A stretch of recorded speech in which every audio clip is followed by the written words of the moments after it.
英語聞き流しリスニング、英語テキストと MP3 音声ダウンロードは、ホームページからご利用いただけます。88thpp.com、88thpp.com。 9. The Adventure of the Engineer's Thumb. Of all the problems which have been submitted to my friend, Mr. Sherlock Holmes, for solution during the years of our intimacy, there were only two which I was the means of introducing to his notice, that of Mr. Hatherley's thumb, and that of Colonel Warburton's madness. Of these the latter may have afforded a finer field for an acute and original observer, but the other was so strange in its inception and so dramatic in its details that it may be the more worthy of being placed upon record, even if it gave my friend fewer openings for those deductive methods of reasoning by which he achieved such remarkable results. The story has, I believe, been told more than once in the newspapers, but, like all such narratives, its effect is much less striking when set forth on block in a single half-column of print than when the facts slowly evolve before your own eyes, and the mystery clears gradually away as each new discovery furnishes a step which leads on to the complete truth. At the time the circumstances made a deep impression upon me, and the lapse of 2 years has hardly served to weaken the effect. It was in the summer of '89, not long after my marriage, that the events occurred which I am now about to summarize. I had returned to civil practice and had finally abandoned Holmes in his Baker Street rooms, although I continually visited him and occasionally even persuaded him to forego his bohemian habits so far as to come and visit us. My practice had steadily increased, and as I happened to live at no very great distance from Paddington Station, I got a few patients from among the officials. One of these, whom I had cured of a painful and lingering disease, was never weary of advertising my virtues and of endeavoring to send me on every sufferer over whom he might have any influence. One morning, at a little before 7 o'clock, I was awakened by the maid tapping at the door to announce that 2 men had come from Paddington and were waiting in the consulting room. I dressed hurriedly, for I knew by experience that railway cases were seldom trivial, and hastened downstairs. As I descended, my old ally, the guard, came out of the room and closed the door tightly behind him. "I've got him here," he whispered, jerking his thumb over his shoulder. "He's all right." "What is it, then?" I asked, for his manner suggested that it was some strange creature which he had caged up in my room. "It's a new patient," he whispered. "I thought I'd bring him round myself, then he couldn't slip away. There he is, all safe and sound. I must go now, doctor, I have my duties, just the same as you." And off he went, this trusty tout, without even giving me time to thank him. I entered my consulting room and found a gentleman seated by the table. He was quietly dressed in a suit of heather tweed with a soft cloth cap which he had laid down upon my books. Round one of his hands he had a handkerchief wrapped, which was mottled all over with bloodstains. He was young, not more than 25, I should say, with a strong, masculine face, but he was exceedingly pale and gave me the impression of a man who was suffering from some strong agitation, which it took all his strength of mind to control. "I am sorry to knock you up so early, doctor," said he, "but I have had a very serious accident during the night.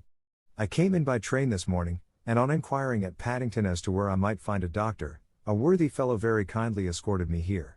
I gave the maid a card, but I see that she has left it upon the side table." I took it up and glanced at it. "Mr. Victor Hatherley, hydraulic engineer, 16A, Victoria Street, 3rd floor." That was the name, style, and abode of my morning visitor. "I regret that I have kept you waiting," said I, sitting down in my library chair. "You are fresh from a night journey, I understand, which is in itself a monotonous occupation." "Oh, my night could not be called monotonous," said he, and laughed. He laughed very heartily, with a high, ringing note, leaning back in his chair and shaking his sides. All my medical instincts rose up against that laugh. "Stop it!" I cried, "pull yourself together." And I poured out some water from a carafe. It was useless, however. He was off in one of those hysterical outbursts which come upon a strong nature when some great crisis is over and gone. Presently he came to himself once more, very weary and pale looking. "I have been making a fool of myself," he gasped. "Not at all. Drink this." I dashed some brandy into the water, and the color began to come back to his bloodless cheeks. "That's better," said he. "And now, doctor, perhaps you would kindly attend to my thumb, or rather to the place where my thumb used to be." He unwound the handkerchief and held out his hand. It gave even my hardened nerves a shudder to look at it. There were 4 protruding fingers and a horrid red, spongy surface where the thumb should have been. It had been hacked or torn right out from the roots. "Good heavens," I cried, "this is a terrible injury. It must have bled considerably." "Yes, it did. I fainted when it was done, and I think that I must have been senseless for a long time. When I came to, I found that it was still bleeding, so I tied one end of my handkerchief very tightly round the wrist and braced it up with a twig. Excellent. You should have been a surgeon. It is a question of hydraulics, you see, and came within my own province. This has been done, said I, examining the wound, by a very heavy and sharp instrument. A thing like a cleaver, said he. An accident, I presume? By no means. What? A murderous attack? Very murderous indeed. You horrify me. I sponged the wound, cleaned it, dressed it, and finally covered it over with cotton wadding and carbolized bandages.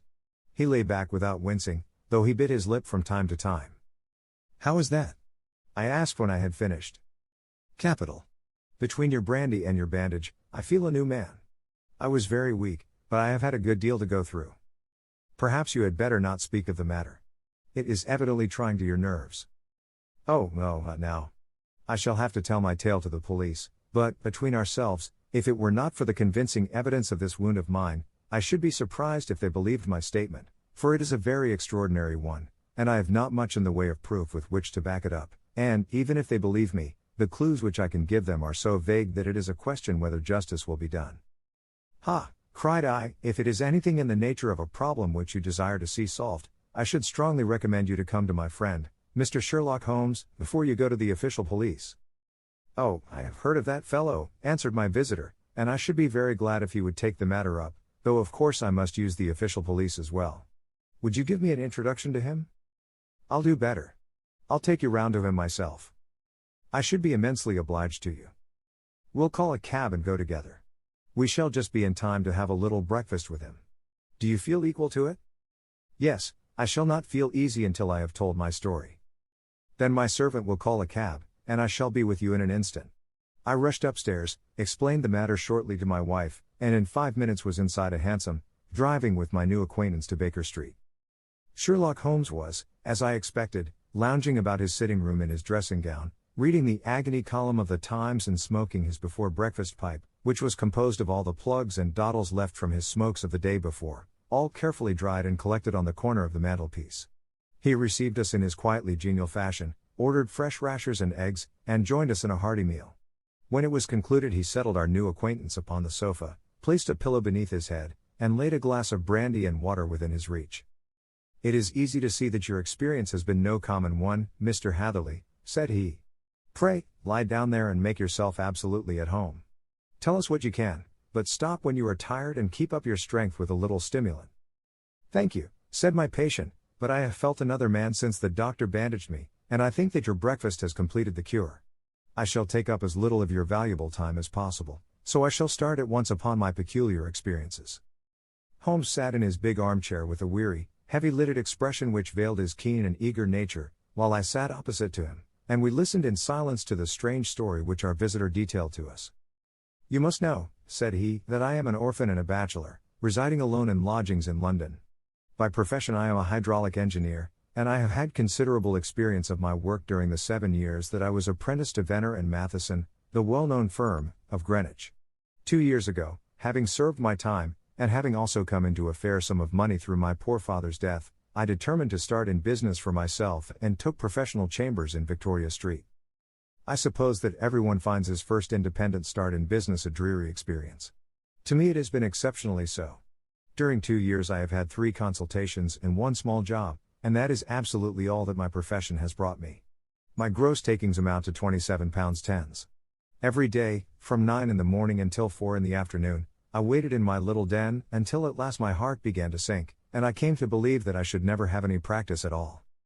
Yesterday, however, just as I was thinking of leaving the office, my clerk entered to say there was a gentleman waiting who wished to see me upon business. He brought up a card, too, with the name of Colonel Lysander Stark engraved upon it. Close at his heels came the colonel himself, a man rather over the middle size, but of an exceeding thinness. I do not think that I have ever seen so thin a man. His whole face sharpened away into nose and chin, and the skin of his cheeks was drawn quite tense over his outstanding bones. Yet this emaciation seemed to be his natural habit, and due to no disease, for his eye was bright, his step brisk, and his bearing assured. He was plainly but neatly dressed, and his age, I should judge, would be nearer 40 than 30. Mr. Hatherley? said he, with something of a German accent. You have been recommended to me, Mr. Hatherley, as being a man who is not only proficient in his profession but is also discreet and capable of preserving a secret. I bowed, feeling as flattered as any young man would at such an address. May I ask who it was who gave me so good a character? Well, perhaps it is better that I should not tell you that just at this moment. I have it from the same source that you are both an orphan and a bachelor and are residing alone in London. That is quite correct, I answered, but you will excuse me if I say that I cannot see how all this bears upon my professional qualifications. I understand that it was on a professional matter that you wished to speak to me? Undoubtedly so. But you will find that all I say is really to the point. I have a professional commission for you, but absolute secrecy is quite essential. Absolute secrecy, you understand, and of course we may expect that more from a man who is alone than from one who lives in the bosom of his family. If I promise to keep a secret, said I, you may absolutely depend upon my doing so. He looked very hard at me as I spoke, and it seemed to me that I had never seen so suspicious and questioning an eye. Do you promise, then? Said he at last. Yes, I promise. Absolute and complete silence before, during, and after? No reference to the matter at all, either in word or writing? I have already given you my word. Very good. He suddenly sprang up, and darting like lightning across the room he flung open the door. The passage outside was empty. That's all right, said he, coming back. I know that clerks are sometimes curious as to their master's affairs. Now we can talk in safety. He drew up his chair very close to mine and began to stare at me again with the same questioning and thoughtful look. A feeling of repulsion, and of something akin to fear had begun to rise within me at the strange antics of this fleshless man. Even my dread of losing a client could not restrain me from showing my impatience. I beg that you will state your business, sir, said I, my time is of value. Heaven forgive me for that last sentence, but the words came to my lips. How would 50 guineas for a night's work suit you? He asked. Most admirably. I say a night's work, but an hour's would be nearer the mark. I simply want your opinion about a hydraulic stamping machine which has got out of gear. If you show us what is wrong we shall soon set it right ourselves. What do you think of such a commission as that? The work appears to be light and the pay munificent.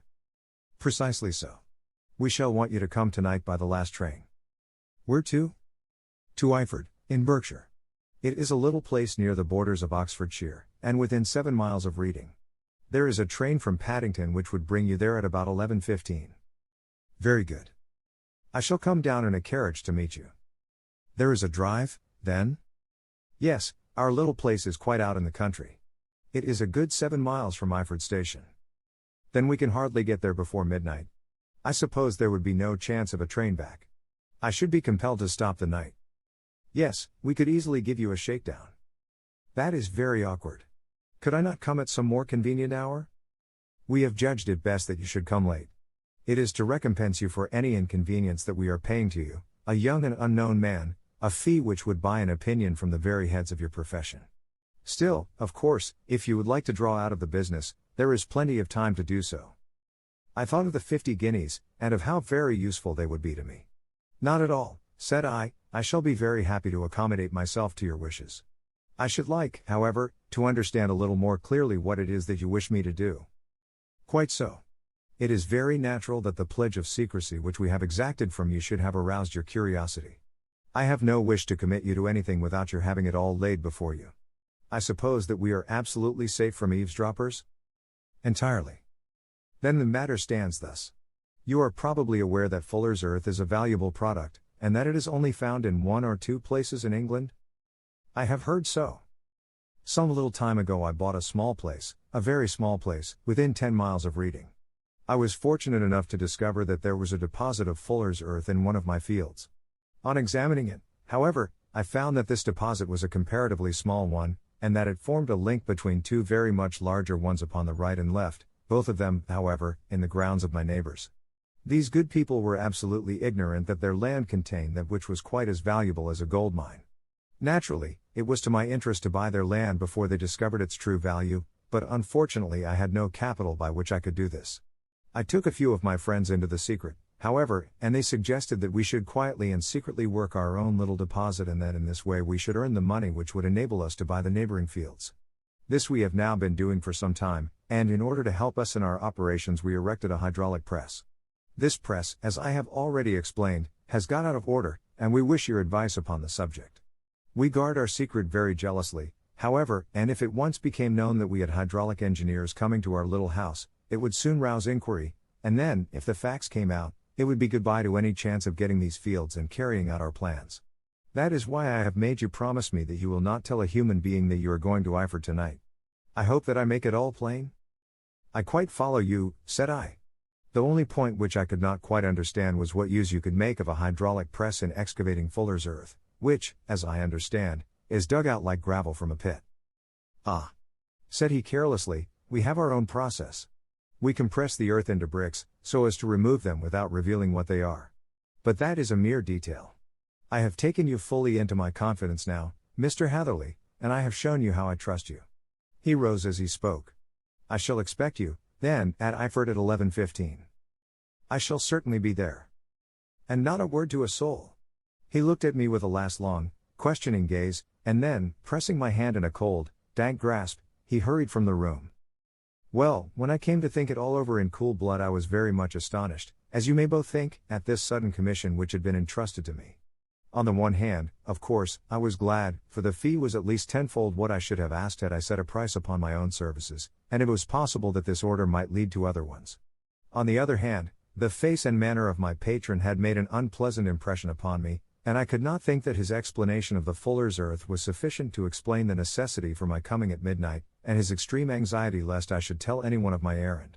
However, I threw all fears to the winds, ate a hearty supper, drove to Paddington, and started off, having obeyed to the letter the injunction as to holding my tongue. At Reading I had to change not only my carriage but my station. However, I was in time for the last train to Iford, and I reached the little dim-lit station after 11 o'clock. I was the only passenger who got out there, and there was no one upon the platform save a single sleepy porter with a lantern. As I passed out through the wicket gate, however, I found my acquaintance of the morning waiting in the shadow upon the other side. Without a word he grasped my arm and hurried me into a carriage, the door of which was standing open. He drew up the windows on either side, tapped on the woodwork, and away we went as fast as the horse could go. One horse? Interjected Holmes. Yes, only one. Did you observe the color? Yes, I saw it by the sidelights when I was stepping into the carriage. It was a chestnut. Tired looking or fresh? Oh, fresh and glossy. Thank you. I am sorry to have interrupted you. Pray continue your most interesting statement. Away we went then, and we drove for at least an hour. Colonel Lysander Stark had said that it was only 7 miles, but I should think, from the rate that we seemed to go, and from the time that we took, that it must have been nearer 12. He sat at my side in silence all the time, and I was aware, more than once when I glanced in his direction, that he was looking at me with great intensity. The country roads seemed to be not very good in that part of the world, for we lurched and jolted terribly. I tried to look out of the windows to see something of where we were, but they were made of frosted glass, and I could make out nothing save the occasional bright blur of a passing light. Now and then I hazarded some remark to break the monotony of the journey, but the colonel answered only in monosyllables, and the conversation soon flagged. At last, however, the bumping of the road was exchanged for the crisp smoothness of a gravel drive, and the carriage came to a stand. Colonel Lysander Stark sprang out, and, as I followed after him, pulled me swiftly into a porch which gaped in front of us. We stepped, as it were, right out of the carriage and into the hall, so that I failed to catch the most fleeting glance of the front of the house. The instant that I had crossed the threshold the door slammed heavily behind us, and I heard faintly the rattle of the wheels as the carriage drove away. It was pitch dark inside the house, and the colonel fumbled about looking for matches and muttering under his breath. Suddenly a door opened at the other end of the passage, and a long, golden bar of light shot out in our direction. It grew broader, and a woman appeared with a lamp in her hand, which she held above her head, pushing her face forward and peering at us. I could see that she was pretty, and from the gloss with which the light shone upon her dark dress I knew that it was a rich material. She spoke a few words in a foreign tongue in a tone as though asking a question, and when my companion answered in a gruff monosyllable she gave such a start that the lamp nearly fell from her hand. Colonel Stark went up to her, whispered something in her ear, and then, pushing her back into the room from whence she had come, he walked towards me again with the lamp in his hand. "Perhaps you will have the kindness to wait in this room for a few minutes," said he, throwing open another door. It was a quiet, little, plainly furnished room, with a round table in the center, on which several German books were scattered. Colonel Stark laid down the lamp on the top of a harmonium beside the door. "I shall not keep you waiting an instant," said he, and vanished into the darkness. I glanced at the books upon the table, and in spite of my ignorance of German I could see that 2 of them were treatises on science, the others being volumes of poetry. Then I walked across to the window, hoping that I might catch some glimpse of the countryside, but an oak shutter, heavily barred, was folded across it. It was a wonderfully silent house. There was an old clock ticking loudly somewhere in the passage, but otherwise everything was deadly still. A vague feeling of uneasiness began to steal over me. Who were these German people, and what were they doing living in this strange, out-of-the-way place? And where was the place? I was 10 miles or so from Eifert, that was all I knew, but whether north, south, east, or west I had no idea. For that matter, Reading, and possibly other large towns, were within that radius, so the place might not be so secluded, after all. Yet it was quite certain, from the absolute stillness, that we were in the country. I paced up and down the room, humming a tune under my breath to keep up my spirits and feeling that I was thoroughly earning my 50-guinea fee.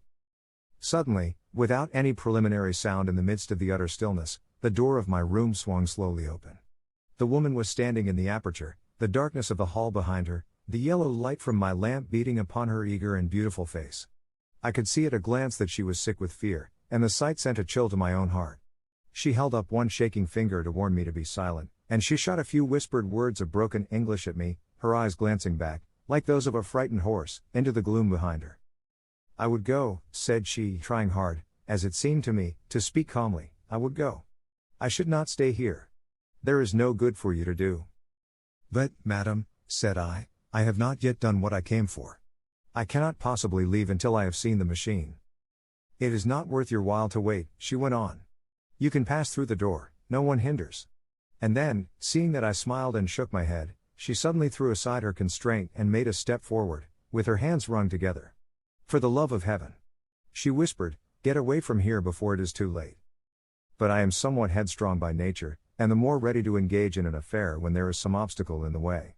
I thought of my 50-guinea fee, of my wearisome journey, and of the unpleasant night which seemed to be before me. Was it all to go for nothing? Why should I slink away without having carried out my commission, and without the payment which was my due? This woman might, for all I knew, be a monomaniac. With a stout bearing, therefore, though her manner had shaken me more than I cared to confess, I still shook my head and declared my intention of remaining where I was. She was about to renew her entreaties when a door slammed overhead, and the sound of several footsteps was heard upon the stairs. She listened for an instant, threw up her hands with a despairing gesture, and vanished as suddenly and as noiselessly as she had come. The newcomers were Colonel Lysander Stark and a short thick man with a chinchilla beard growing out of the creases of his double chin, who was introduced to me as Mr. Ferguson. "This is my secretary and manager," said the colonel. "By the way, I was under the impression that I left this door shut just now. I fear that you have felt the draft." "On the contrary," said I opened the door myself because I felt the room to be a little close. He shot one of his suspicious looks at me. "Perhaps we had better proceed to business, then," said he. "Mr. Ferguson, and will take you up to see the machine. I had better put my hat on, I suppose." "Oh, no, it is in the house." "What, you dig fuller's earth in the house?" No. This is only where we compress it. But never mind that. All we wish you to do is to examine the machine and to let us know what is wrong with it." We went upstairs together, the colonel first with the lamp, the fat manager and I behind him. It was a labyrinth of an old house, with corridors, passages, narrow winding staircases, and little low doors, the thresholds of which were hollowed out by the generations who had crossed them. There were no carpets and no signs of any furniture above the ground floor, while the plaster was peeling off the walls, and the damp was breaking through in green, unhealthy blotches. I tried to put on as unconcerned an air as possible, but I had not forgotten the warnings of the lady, even though I disregarded them, and I kept a keen eye upon my 2 companions. Ferguson appeared to be a morose and silent man, but I could see from the little that he said that he was at least a fellow countryman. Colonel Lysander Stark stopped at last before a low door, which he unlocked. Within was a small, square room, in which the 3 of us could hardly get at one time. Ferguson remained outside, and the colonel ushered me in. "We are now," said he, "actually within the hydraulic press, and it would be a particularly unpleasant thing for us if anyone were to turn it on. The ceiling of this small chamber is really the end of the descending piston, and it comes down with a force of many tons upon this metal floor. There are small lateral columns of water outside which receive the force, and which transmit and multiply it in the manner which is familiar to you. The machine goes readily enough, but there is some stiffness in the working of it, and it has lost a little of its force. Perhaps you will have the goodness to look it over and to show us how we can set it right." I took the lamp from him, and I examined the machine very thoroughly. It was indeed a gigantic one, and capable of exercising enormous pressure. When I passed outside, however, and pressed down the levers which controlled it, I knew at once by the whishing sound that there was a slight leakage, which allowed a regurgitation of water through one of the side cylinders. An examination showed that one of the India rubber bands which was round the head of a driving rod had shrunk so as not quite to fill the socket along which it worked. This was clearly the cause of the loss of power, and I pointed it out to my companions, who followed my remarks very carefully and asked several practical questions as to how they should proceed to set it right. When I had made it clear to them, I returned to the main chamber of the machine and took a good look at it to satisfy my own curiosity. It was obvious at a glance that the story of the Fuller's Earth was the merest fabrication, for it would be absurd to suppose that so powerful an engine could be designed for so inadequate a purpose. The walls were of wood, but the floor consisted of a large iron trough, and when I came to examine it I could see a crust of metallic deposit all over it. I had stooped and was scraping at this to see exactly what it was when I heard a muttered exclamation in German and saw the cadaverous face of the colonel looking down at me. "What are you doing there?" he asked. I felt angry at having been tricked by so elaborate a story as that which he had told me. "I was admiring your Fuller's Earth," said I. "I think that I should be better able to advise you as to your machine if I knew what the exact purpose was for which it was used." The instant that I uttered the words I regretted the rashness of my speech. His face set hard, and a baleful light sprang up in his grey eyes. "Very well," said he, "you shall know all about the machine." He took a step backward, slammed the little door, and turned the key in the lock. I rushed towards it and pulled at the handle, but it was quite secure, and did not give in the least to my kicks and shoves. "Hello!" I yelled. "Hello! Colonel! Let me out!" And then suddenly in the silence I heard a sound which sent my heart into my mouth. It was the clank of the levers and the swish of the leaking cylinder. He had set the engine at work. The lamp still stood upon the floor where I had placed it when examining the trough. By its light I saw that the black ceiling was coming down upon me, slowly, jerkily, but, as none knew better than myself, with a force which must within a minute grind me to a shapeless pulp. I threw myself, screaming, against the door, and dragged with my nails at the lock. I implored the colonel to let me out, but the remorseless clanking of the levers drowned my cries. The ceiling was only a foot or two above my head, and with my hand upraised I could feel its hard, rough surface. Then it flashed through my mind that the pain of my death would depend very much upon the position in which I met it. If I lay on my face the weight would come upon my spine, and I shuddered to think of that dreadful snap. Easier the other way, perhaps, and yet, had I the nerve to lie and look up at that deadly black shadow wavering down upon me? Already I was unable to stand erect, when Maya caught something which brought a gush of hope back to my heart. I have said that though the floor and ceiling were of iron, the walls were of wood. As I gave a last hurried glance around, I saw a thin line of yellow light between two of the boards, which broadened and broadened as a small panel was pushed backward. For an instant I could hardly believe that here was indeed a door which led away from death. The next instant I threw myself through, and lay half fainting upon the other side.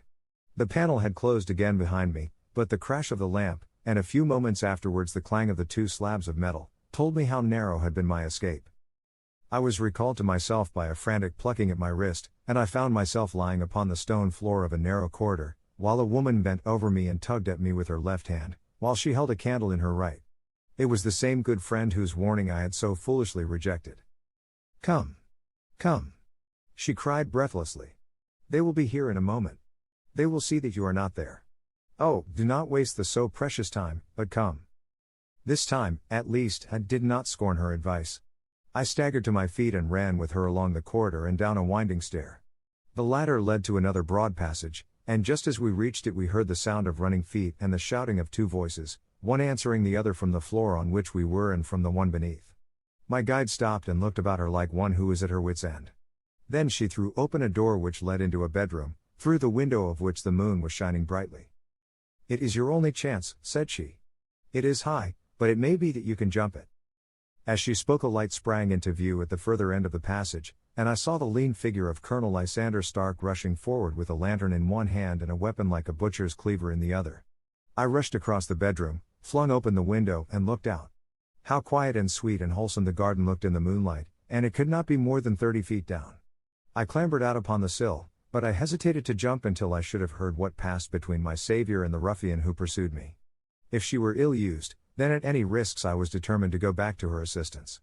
The thought had hardly flashed through my mind before he was at the door, pushing his way past her, but she threw her arms round him and tried to hold him back. "Fritz! Fritz!" she cried in English, "remember your promise after the last time. You said it should not be again. He will be silent. Oh, he will be silent. You are mad, Elise," he shouted, struggling to break away from her. "You will be the ruin of us. He has seen too much. Let me pass, I say." He dashed her to one side, and, rushing to the window, cut at me with his heavy weapon. I had let myself go, and was hanging by the hands to the sill, when his blow fell. I was conscious of a dull pain, my grip loosened, and I fell into the garden below. I was shaken but not hurt by the fall, so I picked myself up and rushed off among the bushes as hard as I could run, for I understood that I was far from being out of danger yet. Suddenly, however, as I ran, a deadly dizziness and sickness came over me. I glanced down at my hand, which was throbbing painfully, and then, for the first time, saw that my thumb had been cut off and that the blood was pouring from my wound. I endeavored to tie my handkerchief round it, but there came a sudden buzzing in my ears, and next moment I fell in a dead faint among the rose bushes. How long I remained unconscious I cannot tell. It must have been a very long time, for the moon had sunk, and a bright morning was breaking when I came to myself. My clothes were all sodden with dew, and my coat sleeve was drenched with blood from my wounded thumb. The smarting of it recalled in an instant all the particulars of my night's adventure, and I sprang to my feet with the feeling that I might hardly yet be safe from my pursuers. But to my astonishment, when I came to look round me, neither house nor garden were to be seen. I had been lying in an angle of the hedge close by the high road, and just a little lower down was a long building, which proved, upon my approaching it, to be the very station at which I had arrived upon the previous night.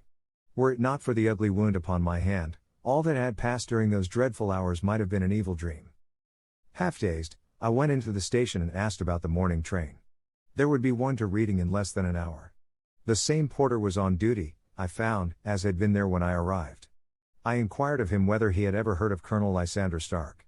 The name was strange to him. Had he observed a carriage the night before waiting for me? No, he had not. Was there a police station anywhere near?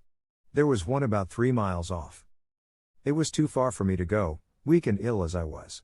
I determined to wait until I got back to town before telling my story to the police. It was a little past 6 when I arrived, so I went first to have my wound dressed, and then the doctor was kind enough to bring me along here. I put the case into your hands and shall do exactly what you advise. We both sat in silence for some little time after listening to this extraordinary narrative. Then Sherlock Holmes pulled down from the shelf one of the ponderous commonplace books in which he placed his cuttings. "Here is an advertisement which will interest you," said he. "It appeared in all the papers about a year ago. Listen to this. Lost, on the 9th inst., Mr. Jeremiah Haling, age 26, a hydraulic engineer. Left his lodgings at 10 o'clock at night, and has not been heard of since. Was dressed in, etc., etc. Ha! That represents the last time that the Colonel needed to have his machine overhauled, I fancy." "Good heavens," cried my patient. "Then that explains what the girl said." "Undoubtedly. It is quite clear that the Colonel was a cool and desperate man, who was absolutely determined that nothing should stand in the way of his little game, like those out-and-out pirates who will leave no survivor from a captured ship. Well, every moment now is precious, so if you feel equal to it we shall go down to Scotland Yard at once as a preliminary to starting for Eyford." Some 3 hours or so afterwards we were all in the train together, bound from Reading to the little Berkshire village. There were Sherlock Holmes, the hydraulic engineer, Inspector Bradstreet, of Scotland Yard, a plainclothes man, and myself. Bradstreet had spread an ordnance map of the county out upon the seat and was busy with his compasses drawing a circle with Eyford for its center. "There you are," said he. "That circle is drawn at a radius of 10 miles from the village. The place we want must be somewhere near that line. You said 10 miles, I think, sir. It was an hour's good drive. And you think that they brought you back all that way when you were unconscious?" "They must have done so. I have a confused memory, too, of having been lifted and conveyed somewhere." "What I cannot understand," said I, "is why they should have spared you when they found you lying fainting in the garden. Perhaps the villain was softened by the woman's entreaties." "I hardly think that likely. I never saw a more inexorable face in my life." "Oh, we shall soon clear up all that," said Bradstreet. "Well, I have drawn my circle, and I only wish I knew at what point upon it the folk that we are in search of are to be found." "I think I could lay my finger on it," said Holmes quietly. "Really, Now, cried the inspector, you have formed your opinion. Come, now, we shall see who agrees with you. I say it is south, for the country is more deserted there. And I say east, said my patient. I am for west, remarked the plainclothes man. There are several quiet little villages up there. And I am for north, said I, because there are no hills there, and our friend says that he did not notice the carriage go up any. Come, cried the inspector, laughing, it's a very pretty diversity of opinion. We have boxed the compass among us. Who do you give your casting vote to? You are all wrong. But we can't all be. Oh, yes, you can. This is my point. He placed his finger in the center of the circle. This is where we shall find them. But the 12-mile drive? Gasped Hatherley. 6 out and 6 back. Nothing simpler. You say yourself that the horse was fresh and glossy when you got in. How could it be that if it had gone 12 miles over heavy roads? Indeed, it is a likely ruse enough, observed Bradstreet thoughtfully. Of course there can be no doubt as to the nature of this gang. None at all, said Holmes. They are coiners on a large scale, and have used the machine to form the amalgam which has taken the place of silver. We have known for some time that a clever gang was at work, said the inspector. They have been turning out half-crowns by the thousand. We even traced them as far as Reading, but could get no farther, for they had covered their traces in a way that showed that they were very old hands. But now, thanks to this lucky chance, I think that we have got them right enough. But the inspector was mistaken, for those criminals were not destined to fall into the hands of justice. As we rolled into Iford Station we saw a gigantic column of smoke which streamed up from behind a small clump of trees in the neighborhood and hung like an immense ostrich feather over the landscape. A house on fire? Asked Bradstreet as the train steamed off again on its way. Yes, sir, said the station master. When did it break out? I hear that it was during the night, sir, but it has got worse, and the whole place is in a blaze. Whose house is it? Dr. Beecher's. Tell me, broke in the engineer, is Dr. Becker a German, very thin, with a long, sharp nose? The station master laughed heartily. No, sir, Dr. Becker is an Englishman, and there isn't a man in the parish who has a better lined waistcoat. But he has a gentleman staying with him, a patient, as I understand, who is a foreigner, and he looks as if a little good Berkshire beef would do him no harm. The station master had not finished his speech before we were all hastening in the direction of the fire. The road topped a low hill, and there was a great widespread whitewashed building in front of us, spouting fire at every chink and window, while in the garden in front 3 fire engines were vainly striving to keep the flames under. That's it, cried Hatherley, in intense excitement. There is the gravel drive, and there are the rose bushes where I lay. That second window is the one that I jumped from. Well, at least, said Holmes, you have had your revenge upon them. There can be no question that it was your oil lamp which, when it was crushed in the press, set fire to the wooden walls, though no doubt they were too excited in the chase after you to observe it at the time. Now keep your eyes open in this crowd for your friends of last night, though I very much fear that they are a good 100 miles off by now. And Holmes' fears came to be realized, for from that day to this no word has ever been heard either of the beautiful woman, the sinister German, or the morose Englishman. Early that morning a peasant had met a cart containing several people and some very bulky boxes driving rapidly in the direction of Reading, but there all traces of the fugitives disappeared, and even Holmes' ingenuity failed ever to discover the least clue as to their whereabouts. The firemen had been much perturbed at the strange arrangements which they had found within, and still more so by discovering a newly severed human thumb upon a windowsill of the second floor. About sunset, however, their efforts were at last successful, and they subdued the flames, but not before the roof had fallen in, and the whole place been reduced to such absolute ruin that, save some twisted cylinders and iron piping, not a trace remained of the machinery which had cost our unfortunate acquaintance so dearly. Large masses of nickel and of tin were discovered stored in an outhouse, but no coins were to be found, which may have explained the presence of those bulky boxes which have been already referred to. How our hydraulic engineer had been conveyed from the garden to the spot where he recovered his senses might have remained forever a mystery were it not for the soft mold, which told us a very plain tale. He had evidently been carried down by 2 persons, one of whom had remarkably small feet and the other unusually large ones.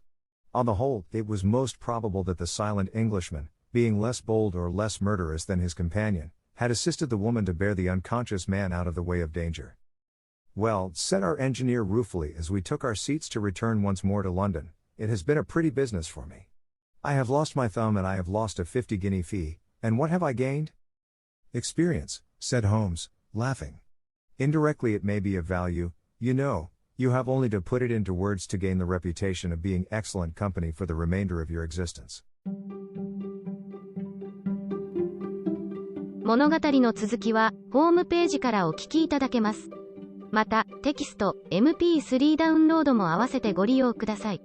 88thpp.com 88thpp.com